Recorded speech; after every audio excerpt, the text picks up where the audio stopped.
एक तरफ राज्य में मराठा आरक्षण का विवाद थमने का नाम नहीं ले रहा, वहीं दूसरी तरफ मनसे प्रमुख राज ठाकरे ने ऐलान किया है कि सत्ता मेरे हाथ में आने के बाद किसी भी समुदाय को आरक्षण की जरूरत ही नहीं पड़ेगी। महाराष्ट्र नवनिर्माण सेना के अध्यक्ष राज ठाकरे विधानसभा चुनाव के सिलसिले में मराठवाड़ा के दौरे पर है। सोलापुर में मराठा आरक्षण को लेकर राज ठाकरे के बयान पर आक्रामक रुख अपनाते हुए मराठा प्रदर्शनकारियों ने आज धाराशिव में जोरदार नारेबाजी की। इस दौरान प्रदर्शनकारियों ने राज ठाकरे से मराठा आरक्षण पर अपना रुख स्पष्ट करने की मांग की। मराठा प्रदर्शनकारियों और राज ठाकरे के बीच करीब 10 से 15 मिनट तक विस्तृत चर्चा हुई। अपना रुख स्पष्ट करते हुए राज ठाकरे ने साफ कर दिया कि महाराष्ट्र की सत्ता उनके हाथ में आने के बाद किसी भी समुदाय को आरक्षण की जरूरत नहीं पड़ेगी। साथ ही उन्होंने यह भी कहा कि मनोज जोरंगे पाटिल से चर्चा के बाद ही वो अपनी राय रखेंगे। वहीं मराठा आंदोलक अमोल नाईकवाड़ी ने कहा कि यदि राज ठाकरे आरक्षण का समर्थन नहीं करते हैं तो उन्हें महाराष्ट्र के साथ ही महाराष्ट्र में भी इस तरह से जवाब मांगा जाएगा। 100% घेतल्या जात आहे। आमची तुमच्याकडून ही अपेक्षा आहे की म्हणून दादासारखे नेतृत्व सामान्य कुटुंबातून आलेलं मी त्यांना भेटणार आहे। त्यांची मागणी रास्त आहे, त्याला कुणी डेअरिंग करीत नाही। मराठा मुलांच्या मध्यंतरी मुंबईला येऊन गेले मोर्चाला, मध्यंतरी मुंबईत येऊन गेले मोर्चाला। मुख्यमंत्र्यांनी सांगितलं दिलं झालं म्हणून, काय झालं?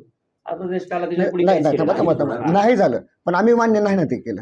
मी तुम्हाला आम्ही नाही मान्य केलं ते। त्याच्या अगोदरच मी ज्यावेळेला येत होते ना जरांगे पाटील मुंबईला, त्याच्या अगोदर मी बोललो होतो की हे होणार नाही, हे फक्त तोंडाला पानं पुसतील आणि पाठवून देतील। साहेब मग त्यांना आम्ही मराठा समाजाला मी लोकसभेला दाखवून दिले, म्हणूनच या दाखवून दिले आम्ही। या आता सगळ्या विधानसभेला आमची एवढीच इच्छा आहे की तुम्ही मराठा समाजाच्या बरोबर राहो। अरे मी सगळ्यांबरोबरच नाही ना, आम्हाला तसं वाटतंय तुम्ही नाही आमच्या बरोबर, असं तुम्हाला वाटतंय रे। हे बघा, तुम्हाला वाटण्याची विषय नाहीये, मला काय वाटते महत्वाचं आहे। माझ्यासाठी महाराष्ट्रामधला प्रत्येक नागरिक माझा आहे, कळलं का? मी समाज म्हणून बघत नाही आणि तसे संस्कार माझ्यावरती झाले नाहीत। साहेब तुमच्या आंदोलनामध्ये आम्ही सगळे सहभागी झालेलो आहोत। विचार आमच्या घरामध्ये कधी जातपात पाहिली गेली नाही, आम्हाला जातपात कळत नाही, आम्ही जातपात मानत नाही, बरोबर आहे? जो असेल तो माझा, माझा महाराष्ट्रामधला प्रत्येक जण माझा आहे, बरोबर की नाही? मला एक मिनिट, मी या सगळ्या ह्याच्यानंतर जरांगे पाटलांशी बोलीन, मी काय बोलायचं ते, कळलं का? साहेब तुम्ही अशी का मध्यस्थी करत नाही की जर तुम्हाला आरक्षण बोलू द्याल त्यांच्याशी, बरोबर आहे? काल तुम्ही एकनाथ शिंदेना घेतल्यानंतर जरंगे पाटलाची भूमिका आणि त्यांची भूमिका माझा आता दौरा आहेच तिथे, जालन्याला ते उद्यापासून उद्याच्याला तुळजापूरलाच आहेत ते। उद्या सोलापूर पश्चिम महाराष्ट्र दौरा चालू, उद्या मुक्कामी आहे तुळजापूरला, उद्या संध्याकाळी येत आहे तुळजापूरमध्ये ते। मला जरा फोन दे त्यांचा, मी त्यांच्याशी बोलून घेतो आणि त्यांना सांगतो काय बोलायचं। काय बोलायचं साहेब, आम्हाला तुमची कुठलीच अडचण नाही, तुम्ही आजपर्यंत आंदोलन सक्सेस केली आहे त्याच्याबद्दल आम्हाला दुमत नाही। पण जे तुम्ही म्हणता की ही दिशा भटकवण्या सरकारचं कामच आहे ती, कुठलंही सरकार येऊ द्या, पण तुम्ही आमच्या मराठा समाजाबरोबर राहू आणि ठामपणाने राहू, आमची एवढीच मुंबई आहे। आमची 50%च्या आतून मागणी आहे। परत तुम्हाला तेच सांगतो, जर हे होण्यासारखं असतं ना तर मी तुम्हाला सांगितलं असतं हे होण्यासारखं आहे।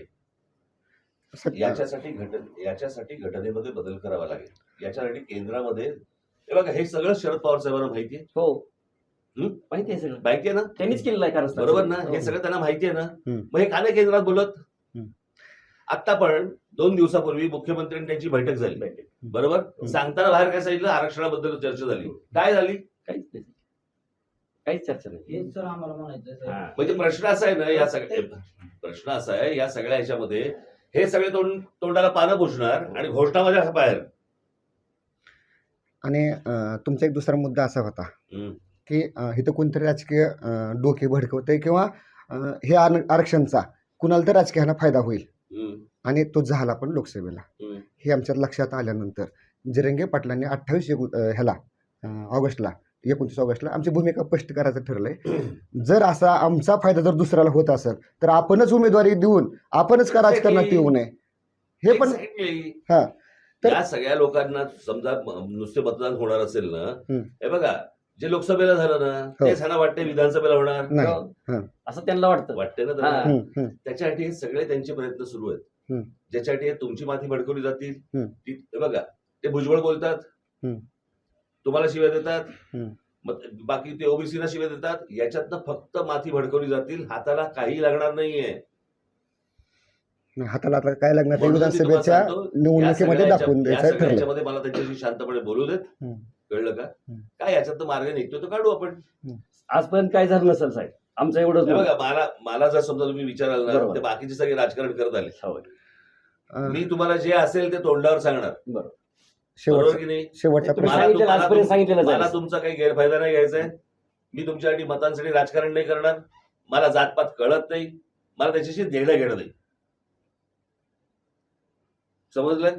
माझ्यासाठी महाराष्ट्र महत्वाचा आहे. मग तुम्हाला असं वाटतंय का मराठा आरक्षणाचा लढा मी परत थांबवावा आम्ही? तुम्हाला सांगतो, महाराष्ट्र हा माझ्यासाठी महत्वाचा आहे.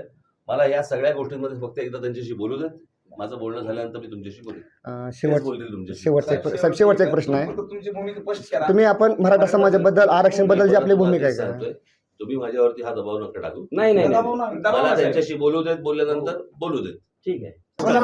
आज जे सोलापूरमध्ये मान्य राजसाहेबांनी वक्तव्य केलं त्याच्याबद्दल आपण त्यांना विचारणा केली की बाबा तुम्ही जे म्हणताय की हे आमचं डोकं फिरवलं जातं, राजकारण आमच्यामध्ये घुसवलं जातं, तर त्याच्याबद्दल आपलं काय मत आहे? तर तरी सांगितलं की काही पक्ष तुमच्या ह्याचा वापर करत आहेत, त्याच्यामुळं मला तसं वाटलं त्यांनी लोकसभेला तुमच्या विचाराचा फायदा घेतला, म्हणून मला वाटलं की हे लोक तुमच्या आंदोलनाचा ते फायदा घेत आहेत.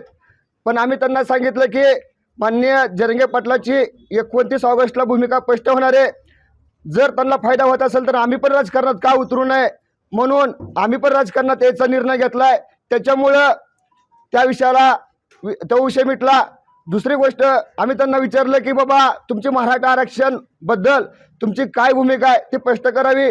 त्यानंतर त्यांनी सांगितलं की मी आत्ता मान्य जरंगे पाटलाबरोबर चर्चा करतो, त्यांच्या माझ्यामध्ये जे काय संवाद होणार आहे ते उद्या इथं धाराशिव तुळजापूरमध्ये मुक्कामी येतं, त्यांच्याबरोबर मी चर्चा करतो, त्यांच्याबरोबर भेटतो आणि त्याच्यामध्ये जे काय चर्चा होते ते तुम्हाला मी परवा दिवशी माझी भूमिका स्पष्ट करून सांगतो असं त्यांनी सांगितलं. आपल्या 2 विषयावर त्यांनी हे 2 गोष्टी बोलल्या.